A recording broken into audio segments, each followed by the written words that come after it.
I think I know where Bryan Kohberger's knife is, and I think I know where those clothes are he was wearing during the murders in Idaho. I also think his father may have been involved afterwards, not with the murder itself or the crime or anything like that, but afterwards. Now, keep in mind this is just a theory, but it's a dang good one if I do say so myself. Now, on this channel, all I pay attention to and all I focus on is behavior and body language. That's it. And I'm involved in true crime almost peripherally because people want to know about the behaviors of a psychopath or behaviors of a suspect, behaviors of a killer, those kind of things. So I'm on the news and I'll do podcasts and I'll do interviews because what they really want to know is what's up with this person? What might they be thinking? Or why are they acting this way? Is there anything that tells us they're lying? What's going on with this person? That's the fascination with it. Now, here's how I came up with that theory. I went to CrimeCon this past weekend and had the best time in the world. If you've never been to CrimeCon, you should go because anybody who's anybody is at CrimeCon pretty much. I mean, you've got John Ramsey and John Walsh, Chris Hansen. All right, we're here with CrimeCon. We're doing our behavior panel stuff here. Here with Chris Hansen. Chris, what are you doing? You have the seat right over there. I've told you before, Scott. So go now. And Vinnie Politano, Nancy Grace, anybody who's anybody is probably there. While I was there, I finally got to meet Ashley Banfield in person because I do her show a lot. I've done her show for a few years on News Nation, but I've never met her in person. I've also done her podcast and her YouTube channel, which is Drop Dead Serious, which is really good. You should check that out. I also got to meet Nate Eaton. And I took some video he did of his interview with Lori Vallow Daybell, and I did a whole episode on that. Some of the other people there are people like Dr. Ann Burgess. Now, if you don't know who she is, you need to Google her. You need to check it out because she has given so much, not only from an academic point of view, but for a law enforcement point of view to true crime. It's mind-blowing. You know, her work with the FBI and with trauma and those kind of things, fantastic. She's got a new book out. You need to read it. It's called Expert Witness, and that's why she was at CrimeCon, right? Now, when you're at CrimeCon and you're a speaker, there's this place called the Speaker Ready Room, and that's where all the speakers go before they get taken to the stages they're going to talk at, right? So Dr. Ann Burgess is in there, and she and my wife kind of connected, and they hooked up and started talking. And they're talking about her new book, and my wife's read off her books, and they were talking about some of that, I guess. And they come over to me, and I think it was Chris McDonough, and who else? Man, I guess Greg was there too. And so my wife and Dr. Burgess come over, and she says this: do you think Kohberger kept his knife as a trophy, or do you think he got rid of it? It's out of nowhere. They come in and ask that. I think my wife was actually the one to ask. She said, because Dr. Burgess is doing a poll. And I looked at him and I said, well, he got rid of it. You know, I know, a lot of people keep things as trophies, but no, I think he got rid of it. I was like, Greg, what do you think? He's like, nah, he got rid of it. He threw it out the window on the way home or something. He wouldn't keep that thing.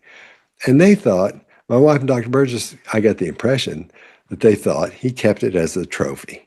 Dr. Burgess didn't say that, but that's what she was hinting at. My wife, that's what she thinks, right? So we finished at CrimeCon and we head home, right? Get on the plane, come home. And this morning I get up and I want to get in the shower. And when I'm in the shower, I usually listen to a podcast or I'll watch something.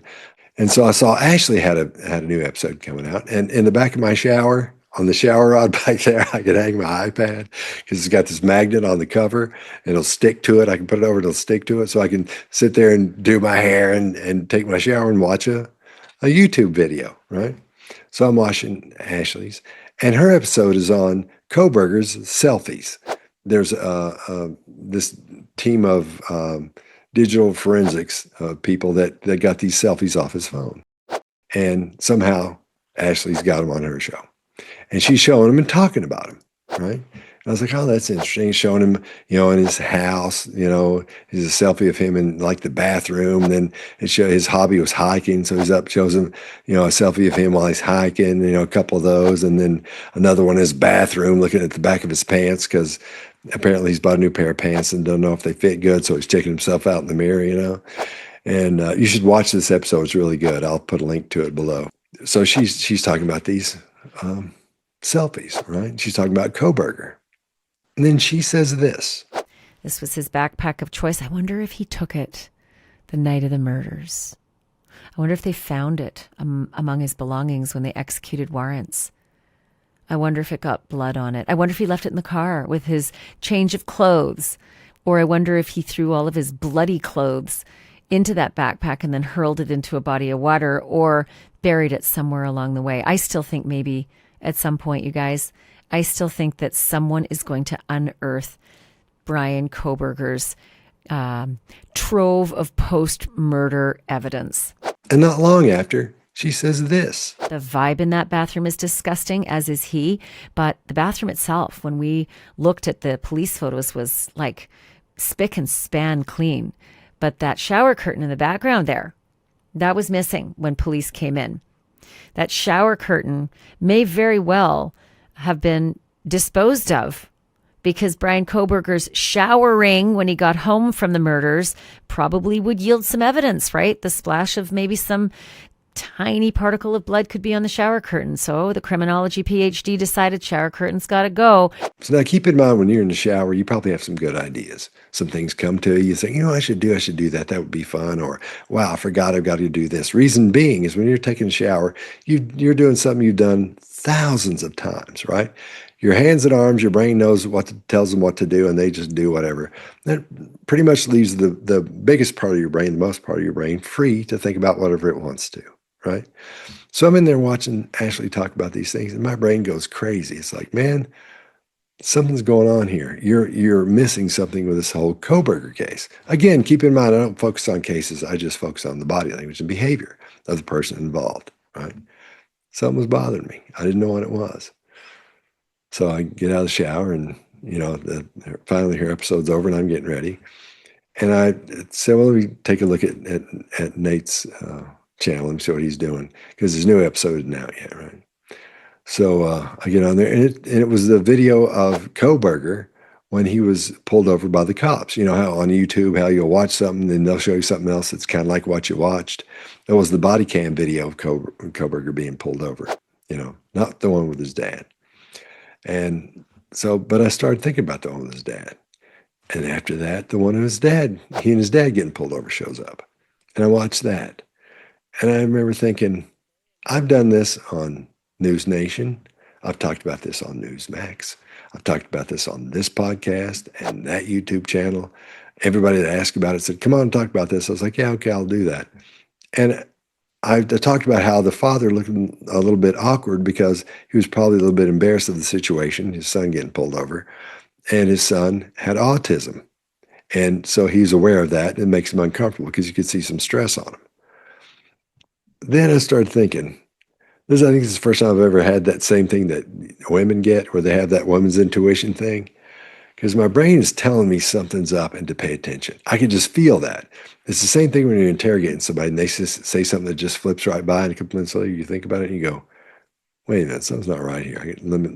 Let's go back and talk about, you don't tell them something's wrong. You say, well, let's talk about so-and-so. And you talk about that again and see if you can find out what's wrong.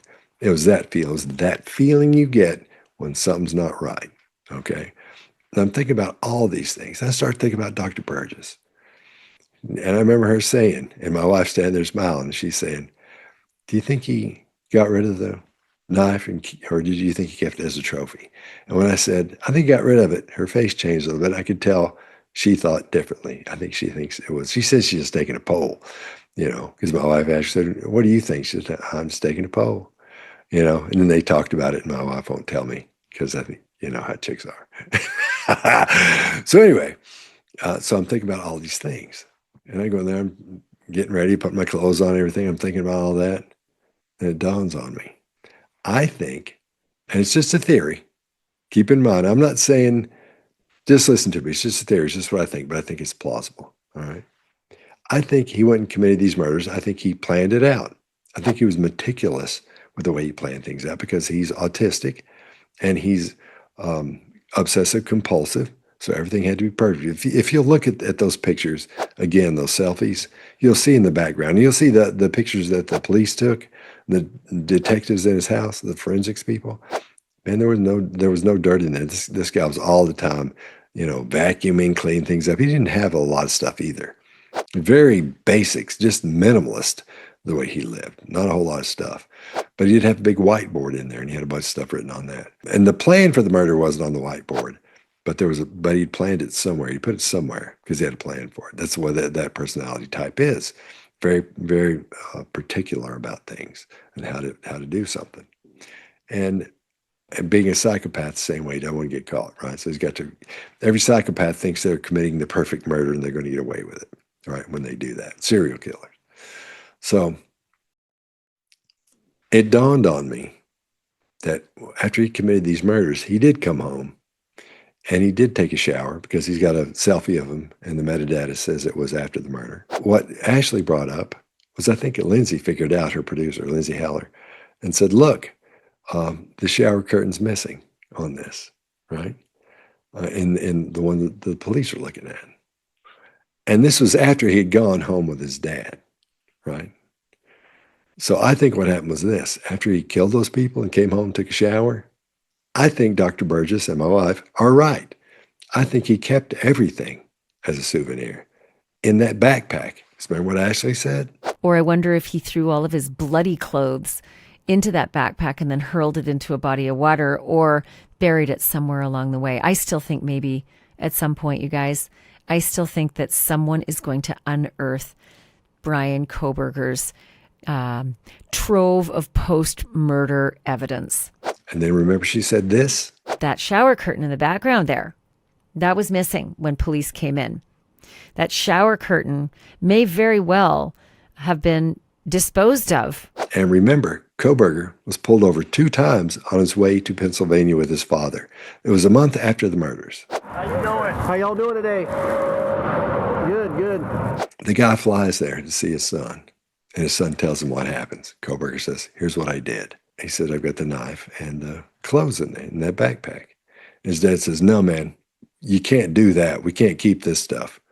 That's not good. I know you think you can. You think you've gotten away with perfect murder, but this is how people get caught. Remember, it's his dad talking to him. That's how they catch them. They'll find stuff, you know. We have to get rid of it. We can't put it in the dumpster. They're all the time finding stuff in the dumpster. They find bodies and all kinds of evidence in dumpsters, so we can't put it there. We can't burn it. There's nowhere around here to burn it. What do you think we ought to do? I think Kohberger says this, because you remember from those selfies where he goes hiking all the time? He says, I've got a place up in the foothills of the Rockies. He said, we'll go up the mountains. We'll get off the trail, about 1.5 miles, 2 miles down, wherever it is, and we'll bury the stuff there. And his dad says, great, we'll do that, but we need to wrap it up in plastic. So that makes sense to me. He committed the murders, called his dad, you know, a couple of weeks later, whatever it was, his dad comes out. He says, here's the problem.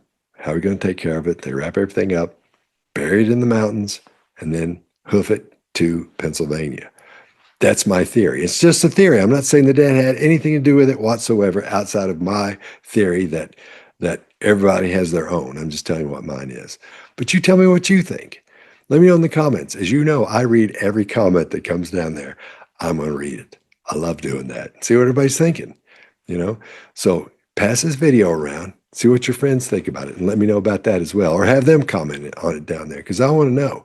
Because if enough people say, you know what, I think you might be right, dang it, then I'm going to start trying to get hold of people to look into that and see if that's what happened. I know the people to get hold of. So do that. Pass it around and let's get a consensus and see what might be happening here. See if my theory may be correct. I don't know. I looked. I couldn't find anybody anywhere that's even talked about that or looked at it from that perspective. So let me know what you think. If you have any questions about body language, just email me, bodylanguagequestions@gmail.com, and I'll get right on it.